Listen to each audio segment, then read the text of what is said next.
小袁，今天怎么来这么早？你过来，我跟你说点事儿。你稍等一下啊。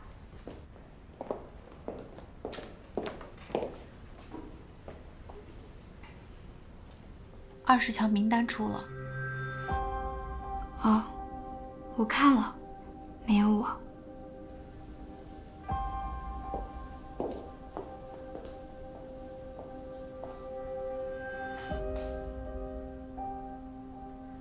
我知道大家可能会对部分选手的比赛结果迟疑，所以我们专业评委的评分最后呢也是会拿出来公示的。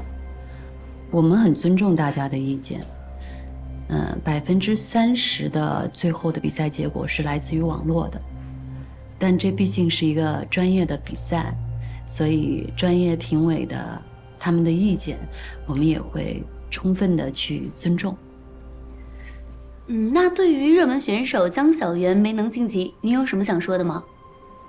哦，江小媛，她好像是第21名是吧？对啊，好遗憾呀，就差一点点。确实，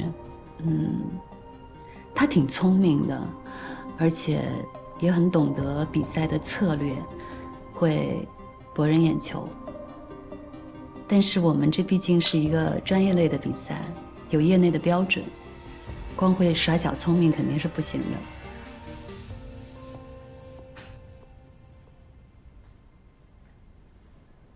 现在的情况很不妙，范小小公布了专业评审的打分，至少在程序上就不存在所谓的黑幕了。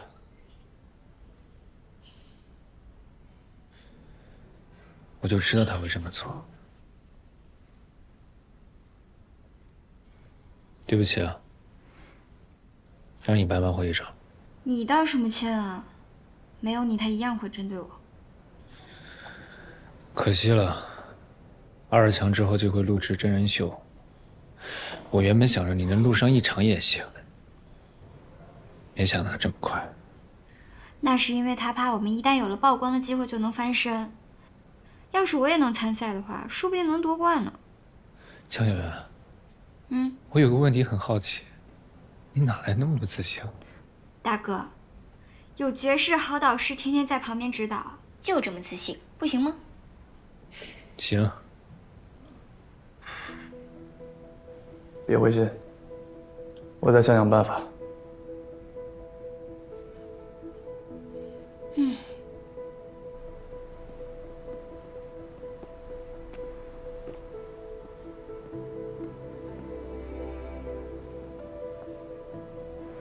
确实是范总那边的意思，要让江小媛出局，应该是他们星河今年也卖了自己人参赛，怕被抢了风头。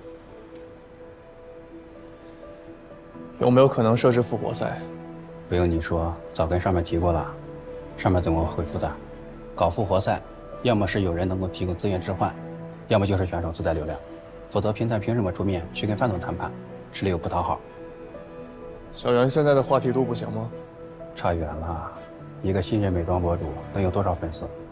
更何况，舆论风向早就偏向范总那边了。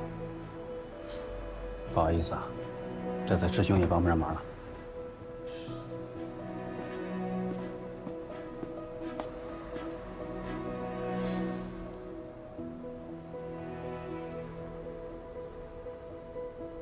我算是看明白了，他们就是怕我红，红了之后就会彻底脱离他们的掌控。关注你的人越多，他就越不好对你下手。有些秘密到时候就藏不住了。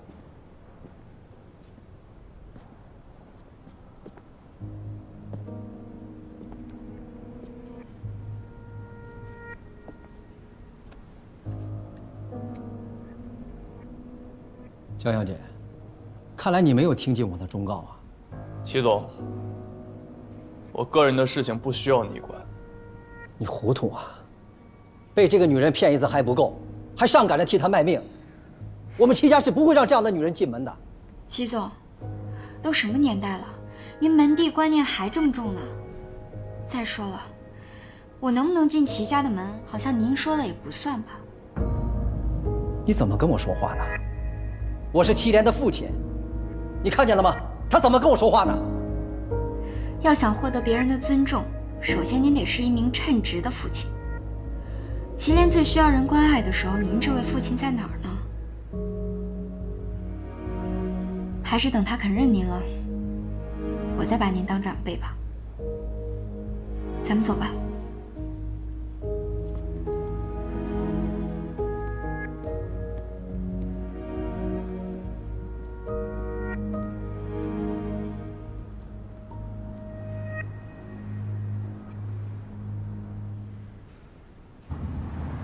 唉，气死人了！白跑一趟不说，还多得罪了个资方，这下是真没可能继续参赛了。以后还有机会，我相信上天不会辜负努力的人。对，现在工作室的订单也变多了，即便不靠参赛曝光，我们也可以稳定发展。将来我还可以考一个高级证出来。那句话是怎么说来着？要想得到一样东西，首先要让自己配得上它。哎，我刚才对你爸会不会太过了？不会。可是，他肯定不会让我进你们祁家的门啊。大不了，就我进你们江家的门。开门进去，收吗？你可想清楚啊，很亏的。不亏，以后你就是一家之主了，记得罩着我。好，罩着你。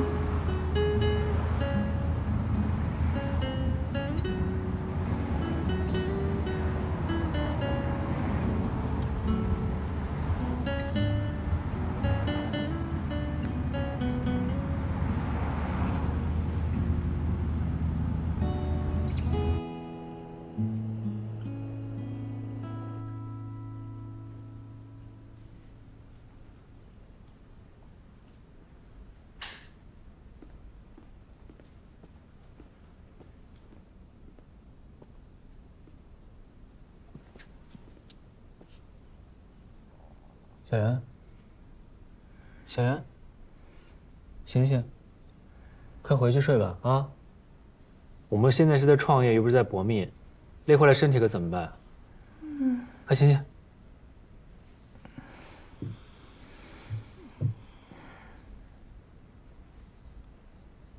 走，回去睡。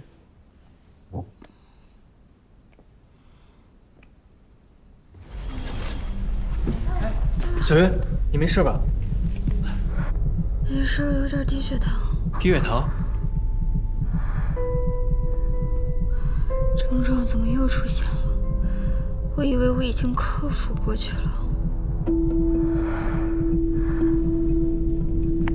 小袁，你先吃颗糖。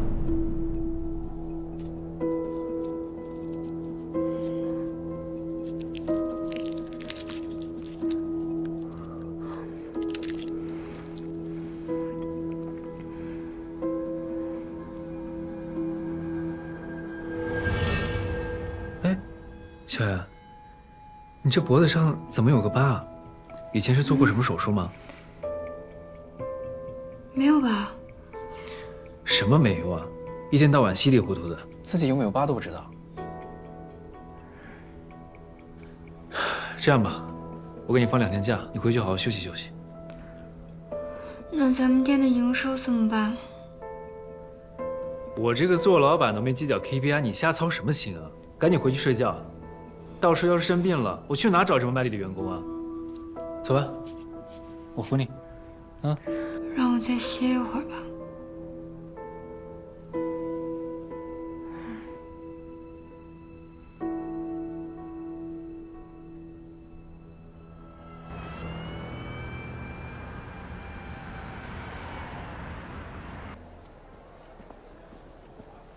你是不是之前脑部做过什么植入手术啊？那个脖子后面有块芯片了。芯片？从你近期的症状来看，比如说四肢痉挛、看到幻影，很大程度上跟这个手术有关。我还是建议啊，你还是到以前给你做手术的这个医院去问一问。那您能看出来我这个手术是什么时候做的吗？从这个刀口来看呢，应该快1年了。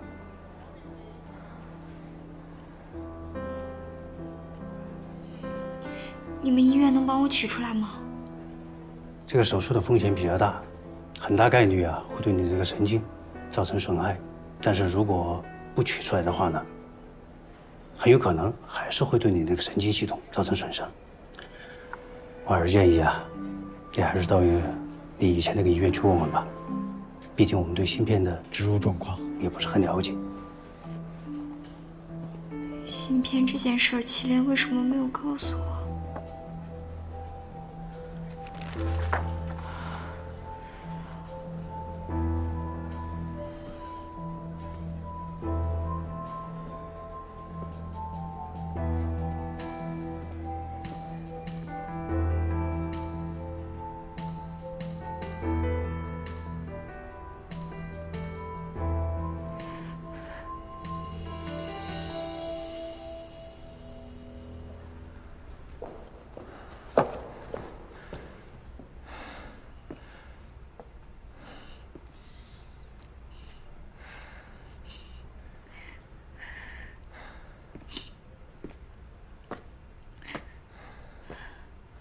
你是不是早就知道了？上次我住院，你让我留院观察2天，就是因为这个芯片吧？你都说好了，什么都不瞒我的，为什么不告诉我？没告诉你是担心你害怕。其实它不影响你生活的。影响的，医生说了，取出来会有影响。不取出来也会有危险，我不想像霍博宇那样。别哭了，我已经找到这块芯片的研发公司了，可以安全取出来的，真的没事儿。好吧，现在除了相信你，也没有别的办法。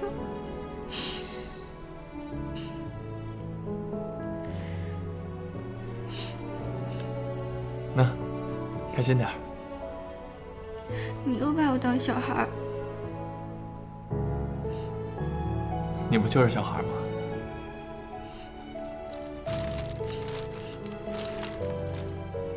走吧，送你回去。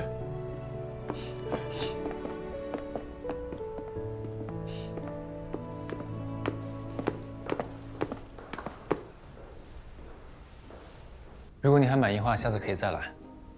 好的。稍等我一下，小袁，你怎么才回来？你怎么了？哦，没事。哦，等你的。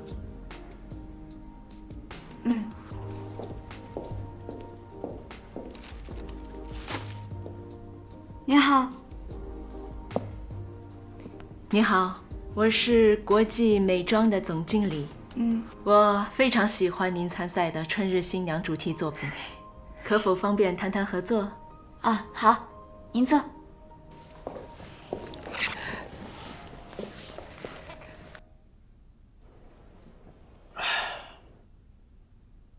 祁连，你托我找的那些参与灯塔系统研发的其他研究员有回复了。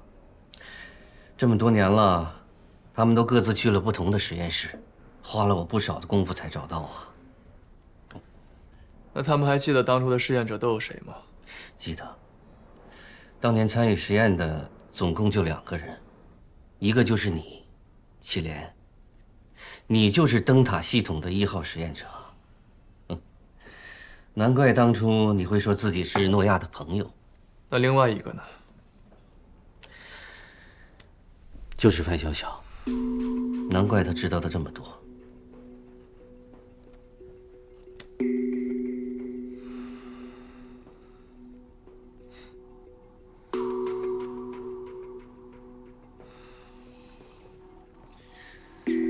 但我在实验结束之后，根本不记得明光实验室跟灯塔系统。为什么范晓晓还会记得？只有一种可能，他的实验失败了，记忆没有被彻底的覆盖，还留下了一点后遗症。而且诺亚应该就是因为他，才认定灯塔系统存在一定缺陷，所以向总部申请了芯片，打算在下一次系统升级时使用。我猜他是想治好范晓晓的。是啊，没想到明光实验室突然就倒闭了。范晓晓提出收购明光实验室，而且还跟诺亚发生了几次争执，恐怕诺亚的死跟范晓晓也脱不了干系。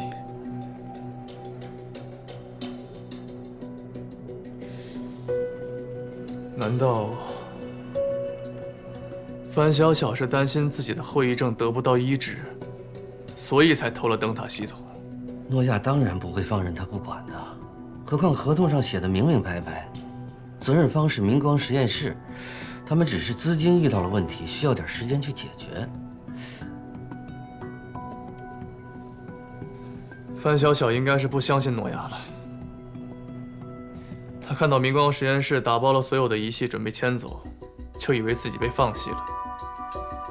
我不知道他具体是怎么做的，但结果就是他杀死了诺亚，还调包了运输车上的睡眠舱，利用一场车祸毁尸灭迹，最后带着灯塔系统躲了起来。这个女人疯了。可就算她拿到灯塔系统，又能做什么呢？一开始他是做不了什么，但随着他一步一步往上爬，慢慢有了钱和资源，再利用丈夫送给她的游戏公司，以诺亚方舟的名义重启灯塔系统。她甚至还学了诺亚的做法，重新招来了2名试验者，给他们的大脑植入了芯片。事到如今，只能是报警了。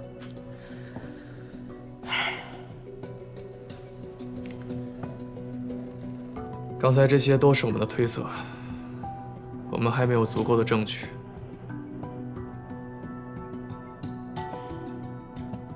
哎，对了，江小姐体内的芯片就是一项有力的证据啊。这款芯片在出厂的时候都会被刻上编码，每一块都是独一无二的。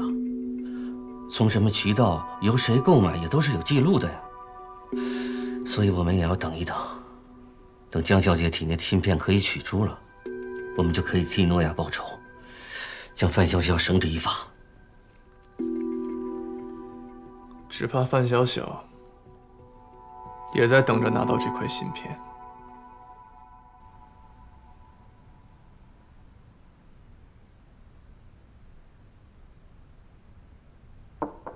进来。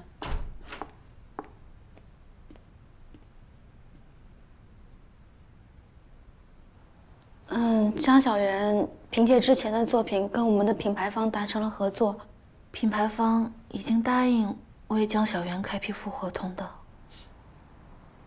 他可真有本事啊！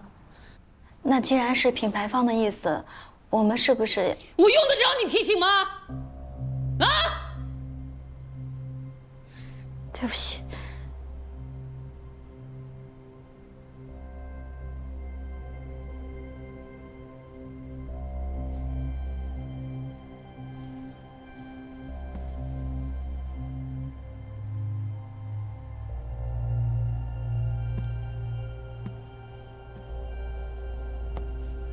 抱歉，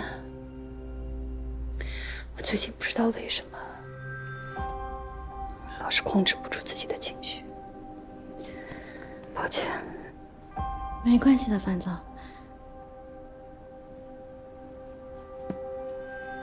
范总，没事没事没事。您是又头疼了吗？你先出去吧，我自己待会儿。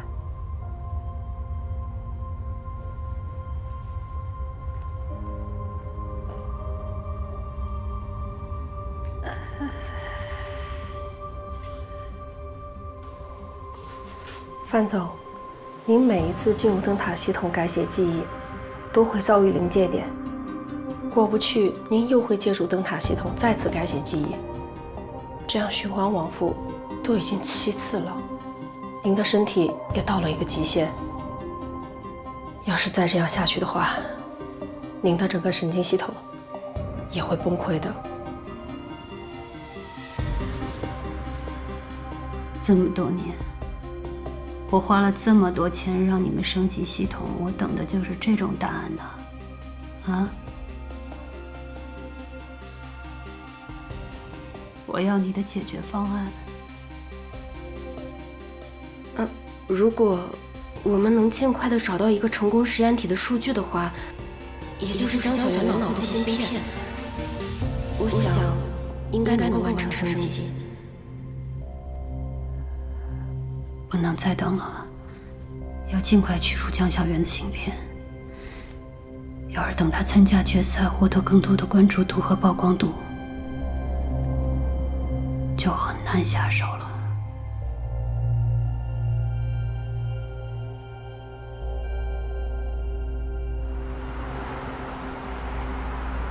20强决赛的录制将在7天后正式开启，届时请选手自带1名化妆助理，共同完成任务。请助理要不少钱吧？我一个人去得了呗。别人都有2个人，你就1个人，不怕输在起跑线上？他做那活我也能做，能省则省呗。抠死你得了！我就抠。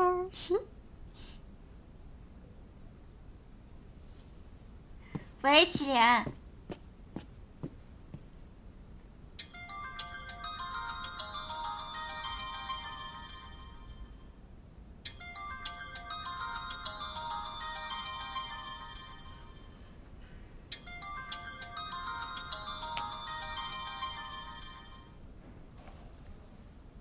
喂，范总想见你。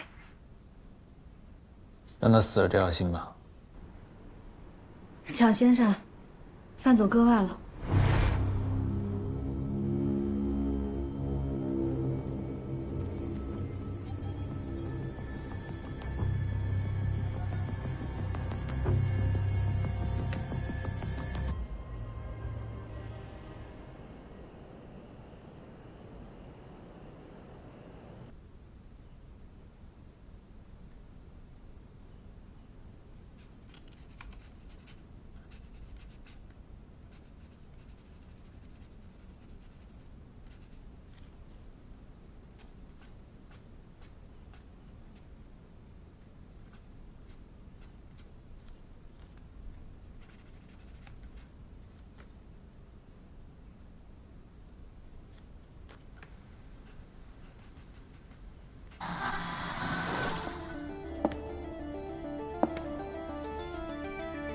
你为什么要离开我？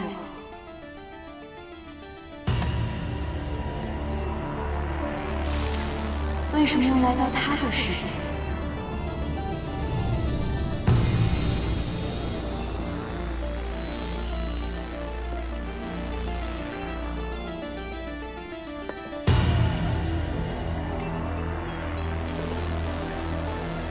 江小姐，您再不回来，总裁该着急。许特主，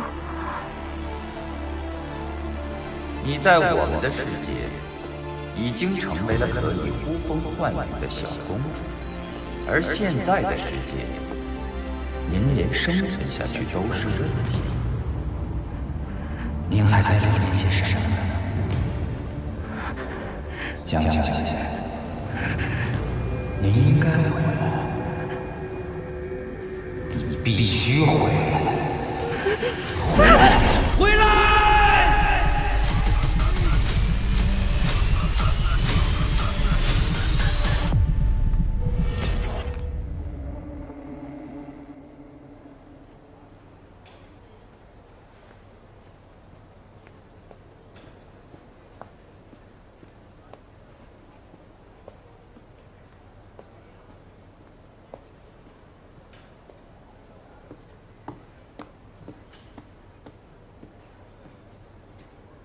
他怎么样了？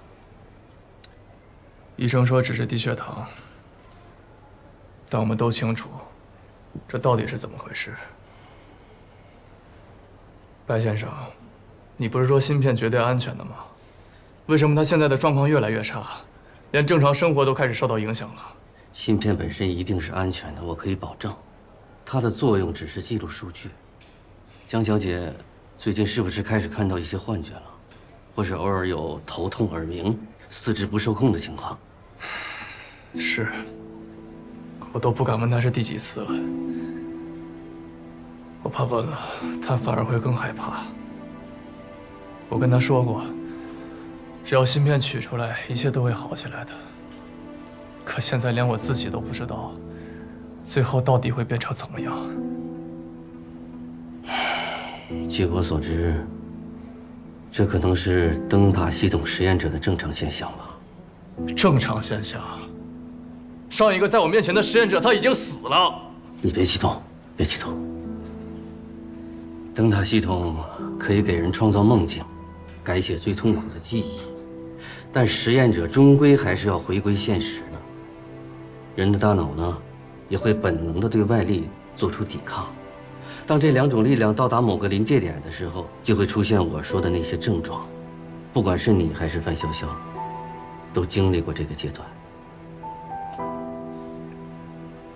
那诺亚当初是怎么帮我度过这个阶段的？你们设计实验难道没有应对方案吗？抱歉，诺亚也是经过实验才观察到这个现象的。当初他给不了你们任何技术上的支持，应该是你自己克服了这个临界点。那范晓晓呢？她的实验结果是失败，是不是也和这个临界点有关？恐怕是的。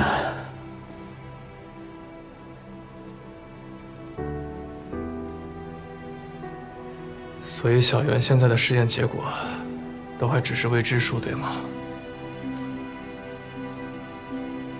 那现在就没有任何我可以为他做的事情了吗？真的很抱歉，我记得诺亚曾经说过一句话：“天助自助者。”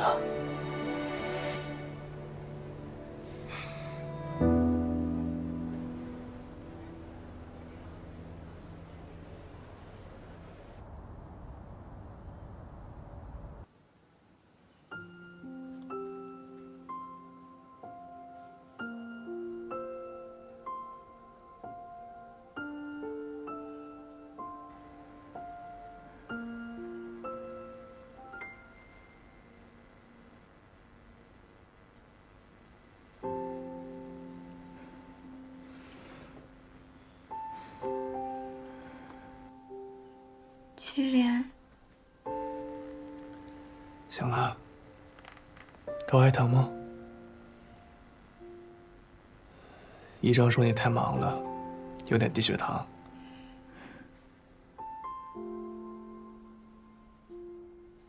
你这么一说，我好像突然有点饿了。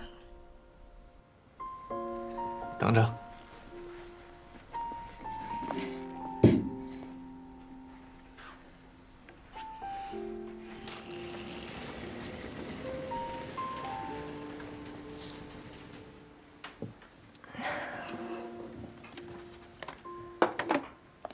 特意买了2个你喜欢吃的菜，结果一回来，你就倒在地上了。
我发个朋友圈纪念一下。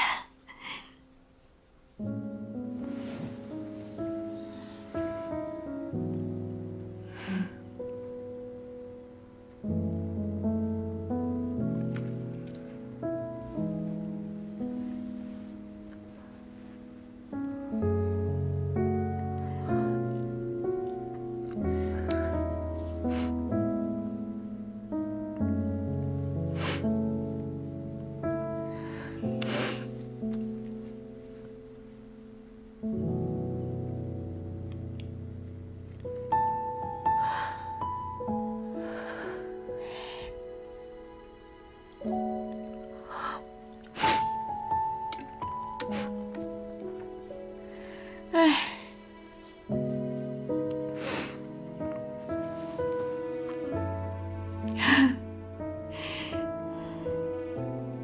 那个，明天咱俩去约会呗。认识这么久了，还没有正式约过会呢。好。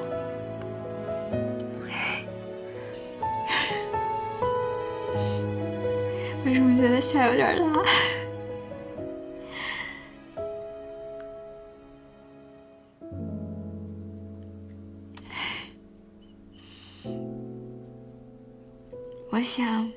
我想骑自行车，我还想放风筝。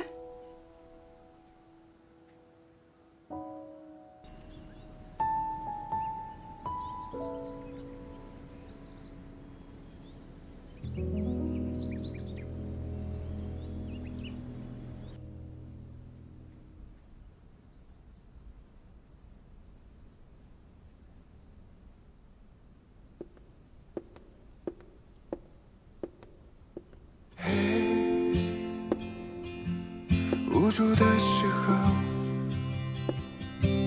嘿，还有我 ，Say hello， 我想你模糊轮廓，慢慢靠近的我，每个角落，现在沉睡中醒来。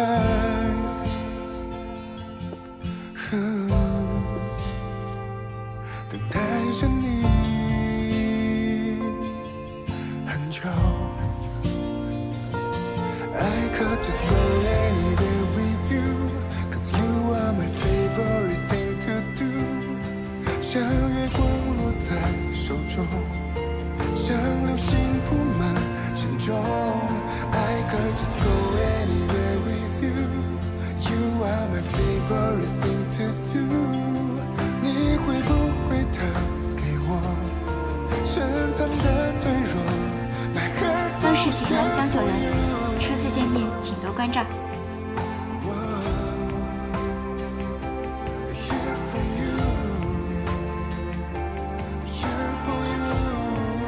请多关照。你的自我介绍呢？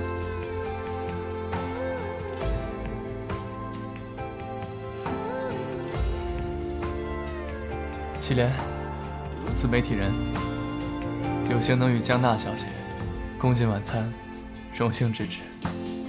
自媒体人啊，我从不跟无名之辈吃饭的。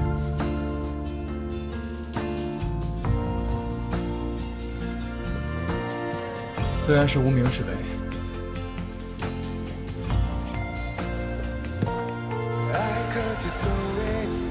我愿奉上一颗忠心。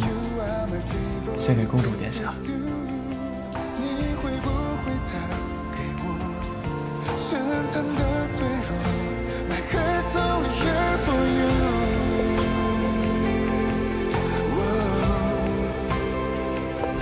Here for you 我今天好看吗？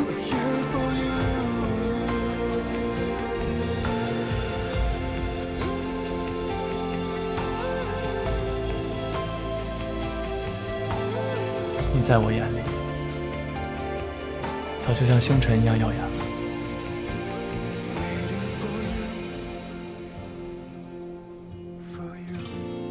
那你会永远记得我的，对吗？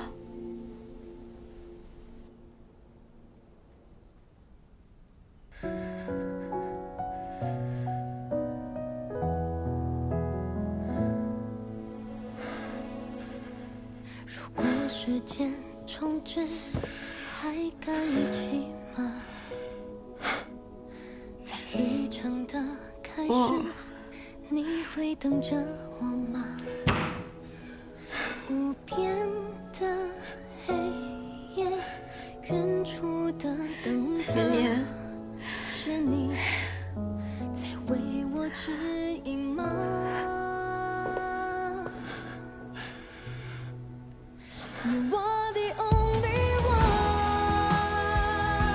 不要哭好不好？你哭了我会更难受的。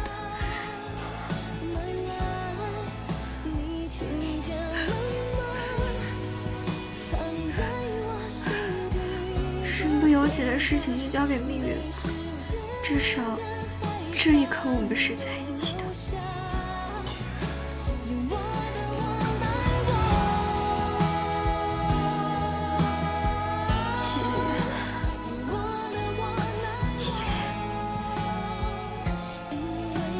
我会永远爱你的。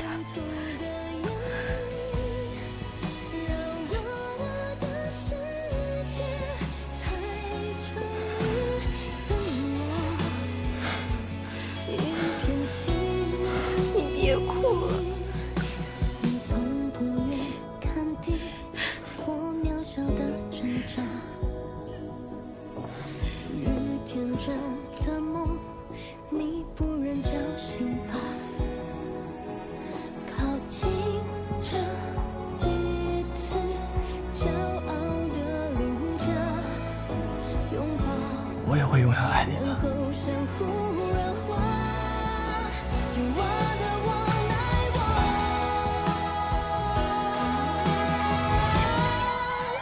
用我的我来我。你别哭了，我们都不哭了好吗？在这片海上。你的光比星辰更明亮，是向我的牵挂。如果时间重置，还敢一起吗？在旅程的开始，你会等着我吗？无边的黑夜，远处的灯塔，是你在为我指引吗？有我。